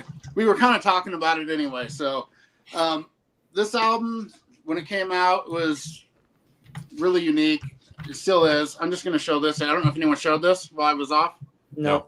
Operation Mindcrime from Queensryche. Love this album. Of course, I saw them opening for Metallica, and they did this whole album in its entirety. And they did The Lady Wore Black, I think was the only other song when I saw them. But it was great. And just the whole story is just so cool. And it really made a big impression on me when I first heard it, because I never really got into concept albums until this one. I mean, I liked a couple here and there, but after this one, I started getting into more concept albums. And it's still one of my very favorite ones of all time. The only one I like better is probably The Elder from Kiss, which people think is weird, but I love that album. But, you know, it was just. I do too. I'm one of those. I like it too. I do too. But yeah. Operation Mindcrime, and this is the double vinyl version. It sounds really good. It's on 45 RPM. I've got this, and just amazing sounding. And every time I hear it, it just brings me right back to 88, listening to this with all my friends. And, you know, the videos were pretty cool too for it. So it's my second favorite Queensryche. I like Rage for Order a little better, but this is right up there for me. So nice. Great album. Yeah. If you like that one, check out an album called Empire. Yeah. The album right after that. Yeah. Yeah, it's got a song called Silent Lucidity, which I think you'd like. Which is the Pink Floyd song, right? Right. Yeah. But check it out. I think you'll find that one. I've never heard Silent Lucidity before. It sounds interesting. Yeah, it's kind of a little bit more commercial, than what you get on that record, but don't let that put you off the rest of the record. Yeah. Jet City Woman, right? Mm-hmm. That's the Seattle song. Yeah. All right, Chris. This pick. This album didn't come out in '88, but I wish it did. We were talking about Canadian artists before, Anne Murray. This is a Japanese press of "I'll Always Love You." I love Anne Murray. She actually has a new album out, produced by Bob Rock, so pick that up. But yeah, that wasn't the one I was going to show you. It's actually this "Long Cold Winter" by Cinderella, and love this album. And I'll be honest with you, Night Songs blew me away as a kid. It was so heavy. I like the deeper tracks on that, like Push Push. And then when Gypsy Road came out, I was like, and the video was all over MTV. I couldn't get enough of Gypsy Road. But I'll be honest with you, the album didn't hit me like Night Songs at first. And I think because it was more bluesy. You look at them on the cover of Night Songs, it looks like they just walked out of a Dokken video. But on the back of this, they dropped the makeup and not the makeup, but sort of that glam look. And they're going just for more of a street look. I think like Motley Crue was doing with Girls, Girls, Girls. And the songs are bluesy. I mean, it opens up with Bad Seamstress Blues. You've got Gypsy Road on here. The huge ballad, Don't Know What You Got Till It's Gone. I believe The Last Mile was a single as well. Yep. Long Cold Winter, killer blues song. Coming Home was a single on here. Did they release Fire and Ice? No. Okay. But I guess my point is this. Like, I hold this right along Night Songs. It's different than Night Songs, but so good. And I always have loved that stark white cover. It's effective. Yep. Yeah, and it's just such a great album. I feel like it's aged well too. Like there are some things about it where you go, yeah, that I can kind of pinpoint what decade, but it's got enough of the bluesy quality to it that you could put it on now and it doesn't sound that dated. Do you know, Chris, who actually played the drums on that album? Yeah, because it wasn't Fred Coury, wasn't it? Okay, There's two big drummers that played on. One played on most of it. One only plays on one song. Crap. Who was it Cozy Powell? Cozy Powell plays the bulk of it, but I think it's Second Wind. That's Denny Carmassi. Okay.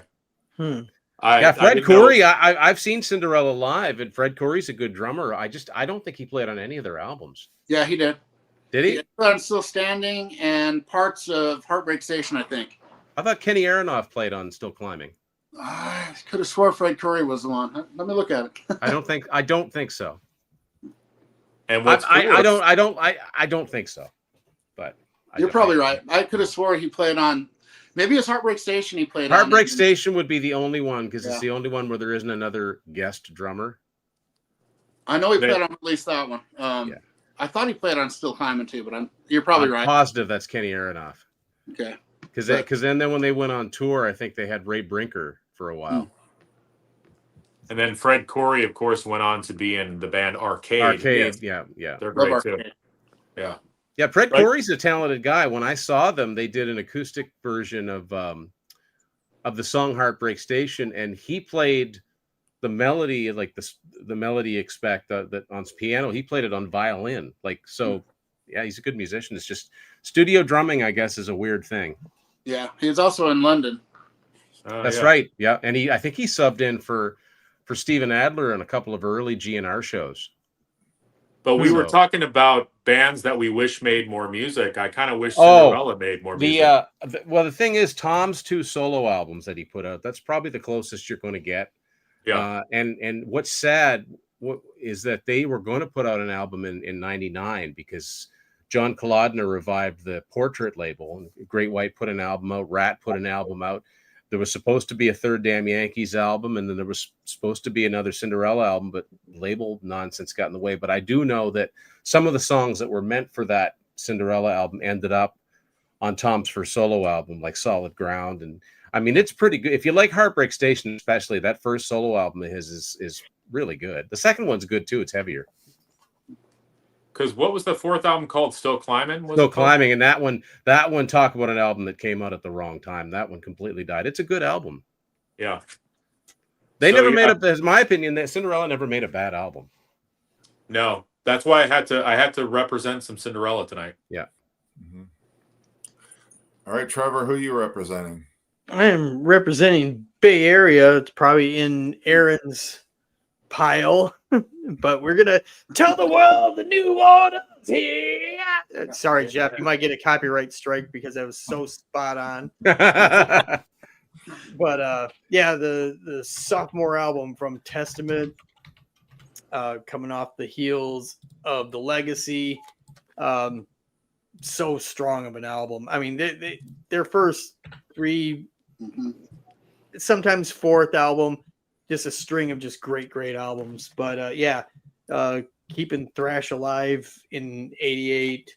I think the first single on here was it Trial by Fire was the first single, and then later on in the album they do probably the coolest Aerosmith cover of Nobody's Fault. Oh yeah.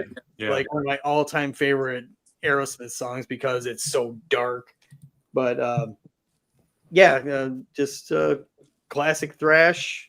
You know, these guys really should be, if there is you know, beyond the big four, they should do like a big six, and these guys would definitely be in there because they're just so talented. Alex Skolnick on lead guitar, you know, he also does like a jazz trio on the side. Yeah, just fantastic record. New Order. I'm glad you showed that because I was just thinking about them today because that was the last concert I saw. It was last October. I saw Testament, Creator, and Possessed. Right. And Testament was doing a lot of the songs off of the New Order and Legacy and all that. Yeah. They've got a new album coming out this month. Yeah, I heard the first song off it. I got on like the pre-thing on Apple. Yeah. I'm probably gonna get it, but and how awesome is it to have two first names like Chuck Billy?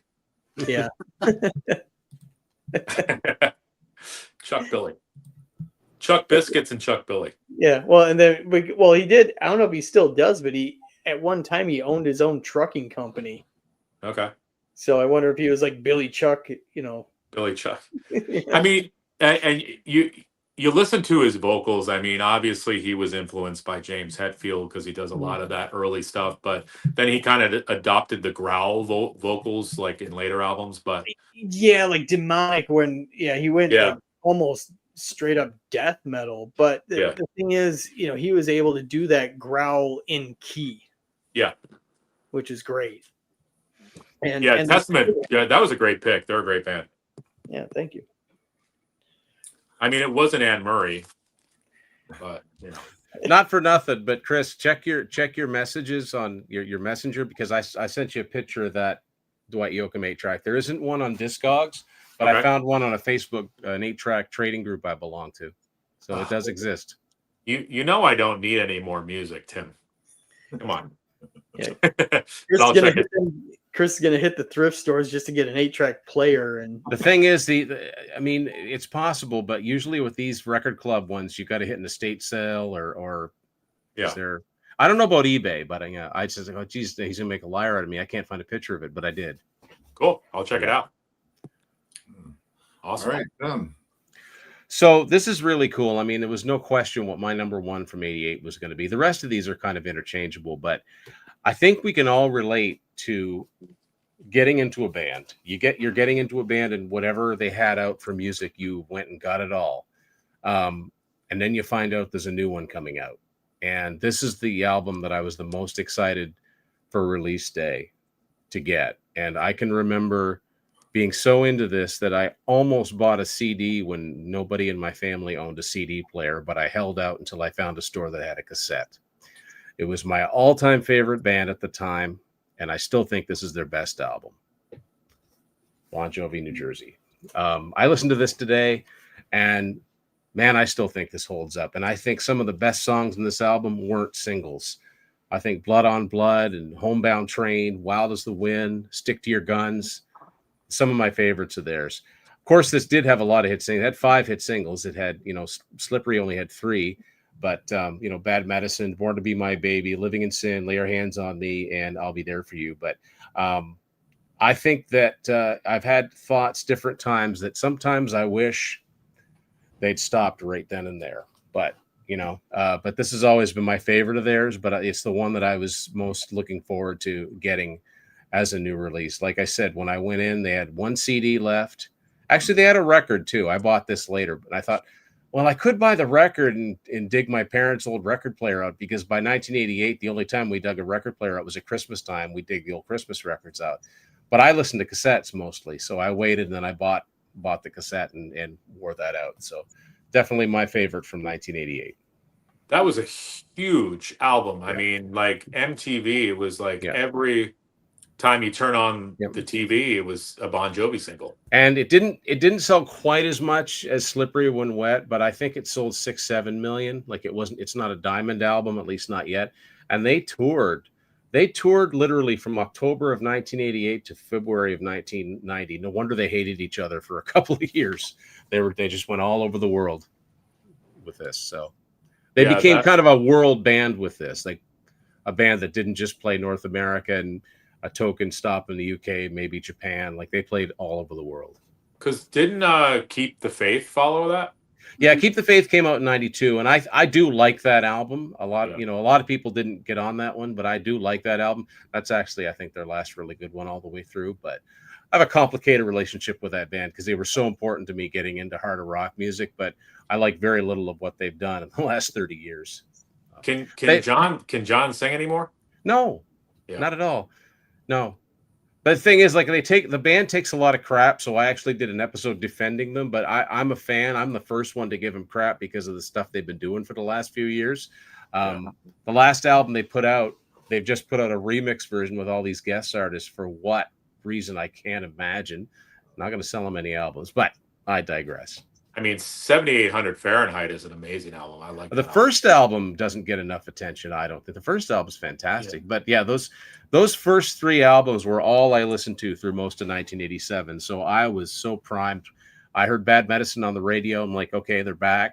And then it was like 2 more weeks. It seemed like, 2 years between albums seemed like a long time back then. Mm-hmm. That was nothing. You talk about bands that just take forever to get together and put an album out. I can't imagine how cool it must have been in the 70s when bands were putting out, sometimes 2 albums a year. It probably seemed like a long time then. But I think one thing that happened with MTV is that bands became so visible, they could go on tour behind a one album thing and stretch it. And then the markets opened up all over the world. So the tours got longer. And so you couldn't just go back into the studio and do another, just spit out another album. I mean, look at Hysteria, right? Def Leppard. Yeah, same thing. I mean, those 2 bands were neck and neck for my favorites at this time, right? And that thing had been out for over a year, and it still had legs on it. It was still on the charts. So it was for me, and I think Aaron said the same thing. I always say from 86 to 91, for me personally, that's my golden age of rock and roll. Yeah, I mean that's the era that I mean you and I are about the same age. I turned 14 in October of 88. Okay. So you're a wee baby compared to me. I'm a month older. yeah.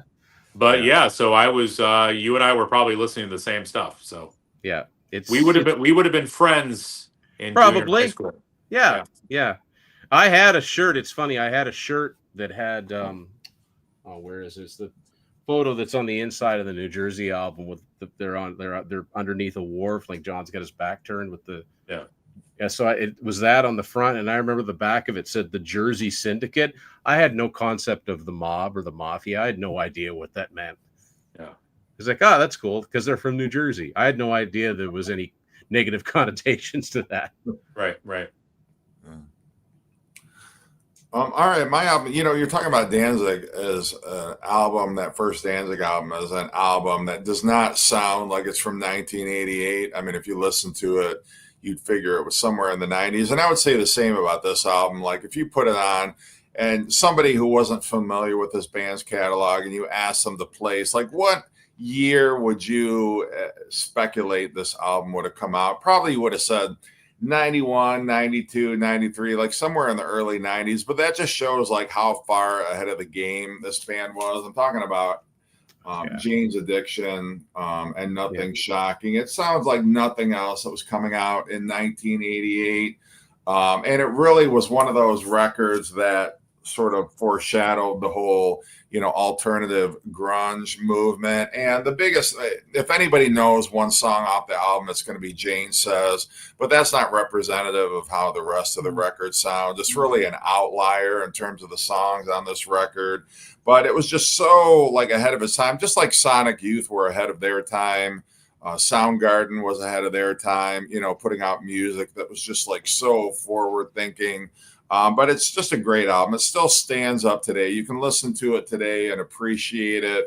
And it doesn't sound dated like some albums from 1988 do. But, a band that they just couldn't keep it together. Yeah, they had their next album out, in 1990. But, it was just, late, De La Habitual. But after that, it was like they just could not keep it together. And, I wish they'd had a longer career. Even just recently, they're like fighting on stage. Oh yeah, Daryl is, that was tough to watch. But you couldn't help but watch it, right? That's got Mountain Song on it too, doesn't it? Yes. That first album? Yeah. So some great music on there, but it was one of those bands that were just like destined. Kind of like Guns N' Roses, they were just destined to implode at some point. They just were not going to be, a band with a really long, life. But I still, it's a great record, and it's not one that's going to immediately grab you on first listen. It's one that you have to kind of sit with, and then it really like all of the great things about the music really eventually reveal themselves to you. But, just wanted to put that one out there because it's such a fantastic 1988. People forget, they were more a band of like the 80s. Like by 1990, they'd put out their best work and everything afterwards was just kind of a mishmash, nothing really, that memorable. It was sort of like Van Halen putting their first album out in 78. I mean, that sort of ushered in the 80s. Yeah, exactly. Mm-hmm. But yeah, had to include that one on my list. So absolutely. Yeah, classic. All right, honorable mentions. Chris, do you have any honorable mentions? Yeah, I mean this definitely should be more than an honorable mention, but Sonic Youth, Daydream Nation. You were just mentioning Sonic Youth, Jeff, about how they, kind of explored different musical territories. I mean, they started out as a noise band, and they sort of, by Daydream Nation, they sort of started to channel that noise. I mean, I'm a huge SST guy. Sonic Youth, of course, started on SST.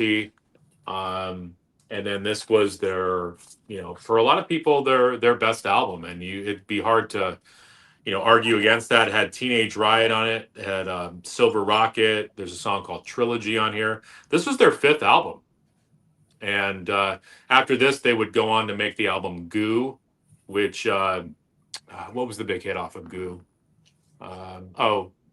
Something Thing. It'll come to me. Cool Thing. But Cool Thing. Yeah. But spelled Kool, I believe. But Sonic Youth. The other album I was going to show, and I don't have access to my internet because I'm on my phone right now. What year did Butthole Surfer's Hairway to Steven come out? Was that 88? So let me look real quick. I think it was 88. But if it is, this is in there. This is in there for me too. Yep, it's 1988. Yeah, I was trying to look. I didn't see a year on it, but this is a great album too. So yeah, those are 2 honorable mentions for me. All right, Trevor. I'll do a quick 4. again, with the industrial thing, not that these guys are really industrial. They're called electronic body music. Front by Front 242. Caught 'em yeah. once. Yeah. Lollapalooza 93 was the only time I saw them. But yeah, killer band, very big beat stuff. I knew in 1990 I heard the band Scatterbrain, which was kind of like this kind of humorous metal band. They did that song "Don't Call Me Dude." Yes. Yeah. Down with the Ship. Well, their previous incarnation was a band called Ludachrist. And if you notice, they got the same artist doing their artwork. That's Robert Williams, also known for doing Appetite for Destruction. Oh, yeah. The robot picture, same artist. Didn't they cover a Cheech and Chong song too? Yeah, Eric My Eye. Yeah. But yeah, Ludachrist, humorous, but they came from like the New York hardcore scene. So good stuff there. Another weird combination. I'm going to bring up Al Jurgensen again from Ministry, a notorious junkie. So let's get a straight edge guy to sing for him. That's Palehead with Ian MacKaye from Minor Threat, Fugazi fame, singing on this. This is actually a compilation of like 2 EPs and a couple singles, but Trait, great album. Okay, I need that too. I Refuse is a fucking killer. And then Jeff might remember these guys, but they're also featured in The Decline of the Western Civilization Part 2, the Metal Years. And that's Detroit's own Seduce. They were really big in the local scene, sell out the clubs and whatnot. But yeah, it's a good rock record. But, I think this is the only IRS album I really own. But as I said earlier, like a tax write-off band for the label. So didn't really do much, but they did all right in Detroit. IRS was such a funny label because you had Black Sabbath releasing the Tony Martin albums on IRS. Yeah, that's right. Yeah. Didn't they also have what were they called? Leatherwolf? No. Was that on IRS? I remember Leatherwolf, but I think they might have been on IRS. I could be wrong about that. There's some of those labels were just kind of weak labels for hard rock bands like Arista. Yeah. I kept hoping that Black Flag had an album released in '88, but they didn't. Oh, they were broken up already by then. Yeah. But they might have had some compilations that came out in '88, but like Wasted Again, I think maybe. But yeah.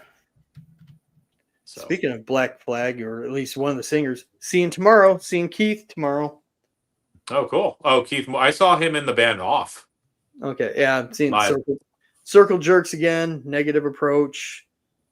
They're reissuing Golden Shower of Hits, the album. Yep, already have it pre-ordered. I did too. Yeah, those reissues that they've done of the first 2 records are top notch. I mean, especially Group Sex, which I guess I think the other day was its 45th anniversary. I mean, all the little stuff that they added into it is just so cool. Are you a Descendants fan? I like the first album. Yeah, because they're going to reissue I Don't Want to Grow Up as well. Okay. So if you like the first album, you'd like that one too. Yeah, I like the Descendants. I don't like what they influenced. Oh, later. Yeah. I would always, and I said this not famously, but I always found that pop punk was an oxymoron. Yeah. I mean, growing up with punk, and it was before it was known as hardcore. Punk was scary. It was underground. It was looked down upon. It wasn't the come on kids, let's go to the big stadium and go to the big punk rock show and pay $300 to see the band. So Green Day. I like Green Day, but I know some people don't. It's not that they're bad. It's just like and this is going to sound so pretentious. My punk rock ethos will not allow me to get into that. I hear you. All right, Tim. So I got 5 real quick. 3 of them have been mentioned at least once. Queensryche, Operation Mindcrime. That's an album I wasn't into at the time. I didn't get into them till about 5 years later, but it's a great album. Next one is Toto, the 7th one. Great album. No one talks about. Cinderella Long Cold Winter was very, very close to ending up in my top 5. That was a tough one to cut. Metallica and Justice for All. I mean, I'm not one of those people that was in on the ground floor or anything. I'd heard of Metallica, but I'd never heard them until I saw the video for one. But I, very quickly became a fan. And the other one is Europe's Out of This World, which I think is a far better album than The Final Countdown, cut for cut. So, but yeah, what a great year! What a great year! Yeah, I love The Final Countdown. No, me too. I've got no problem with it. I'm just saying that for a full length album, I think the follow up was a marginally better album. Because here's the thing: I know I look like a badass, like I could kick your ass at any time, but you put on "Carrie" by Europe, and I turn into an emotional pretzel. I'm a mess. I love that song.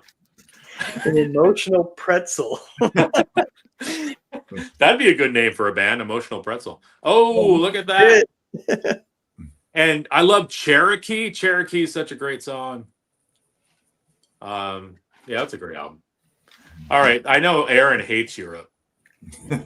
But anybody that's curious, you'd be surprised listening to their especially the first album. It's Euro metal.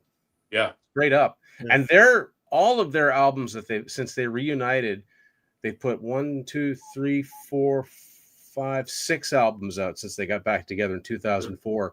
They've all been really like good hard rock albums, and they've all been really good. Yeah, it's just they don't get a lick of attention over here because they're not on Frontiers, but they're on a smaller label. They've never been on a major label in the North America since, but it's pretty really consistent stuff, and it's consistent lineup. Yeah, like they haven't had much for lineup changes. Wow. Yeah. And when it comes to Swedish metal, Europe is not usually the first ones I think of. No, but I bet you there's a lot of Swedish metal bands that were influenced by their first album. Possibly. Because you get songs like In the Future to Come, Seven Doors Hotel, Memories. Like it's way more like Iron Maiden than you'd ever expect. Huh. I have to look into that. Yeah, and you talk about there's a video for the song In the Future to Come, and you can see on YouTube. It obviously didn't cost them much money, but they were kids. They were 17, 18 years old. And they're playing this. Interesting. Right. Yeah. Yeah, it wasn't his keyboard either. I should say that. That was another big difference. But. All right. I just have 3 honorable mentions. The first one, this was a band I got into their first album. And again, an album nobody had heard of. And it was one that my uncle had turned me on to. I don't even know where he heard of it. I remember seeing a video for one of their songs on MTV. And then this was kind of like their breakthrough album. And insofar as like it was their most popular album. But to this day, I don't know that there's many people who either know or like this band or this album. But it's one that I, it had nostalgia and affection for. I'm talking about the Smithereens. Oh, yeah. And their second album, Green Thoughts, it's a little heavier than their first album, especially For You was. But this was actually the first time I saw them, I think on MTV. And Only a Memory, I think if you're familiar with any song on this album, it would be that one. I believe they're from New Jersey. I think so. Yeah, their lead singer, Pat Denizio, passed away a few years ago. But just great, great power pop, I guess you could say, a little bit heavier than your traditional power pop. But I really love this album. I love the Smithereens, the early Smithereens in particular. And this is kind of one of those lost albums that you just don't see anybody show. You don't hear anybody talk about the Smithereens, but they were very much influenced by the Beatles, the Who, the Kinks, bands like that, kind of, like a little heavier early 60s garage rock. was kind of in their wheelhouse, so I wanted to show that one. This one, because Chris was brave enough to show Anne Murray, I feel like I can show this record without feeling too much shame. This is definitely a guilty pleasure band. I do not own any of their t-shirts. If you ask me, I would deny that I own any of this band's albums because, yeah, and even when I talk about it, I'm kind of blushing. Chris is going to look for something. That I own more than one record by this band, but I'm talking about Scritti Politti, a synth pop band, more famous from their song The Perfect Way, which was from 1985. But it's sort of like in the sophistopop realm, which is sort of like the 80s version of yacht rock. Bands like ABC would fall into this, wheelhouse. Spandau Ballet, etc. Style Council, yeah, exactly, which I do actually own albums by, but I've said enough already, so hopefully people, shut the video off before we got to this point in it. But what is that, Chris? That's another Anne Murray. Anne Murray's Is it new another album. Anne Murray? Okay, all right. Yeah. It's her new album. Well, and this is why I'm such a mess, is because I also just pulled out Exodus Bonded by Blood.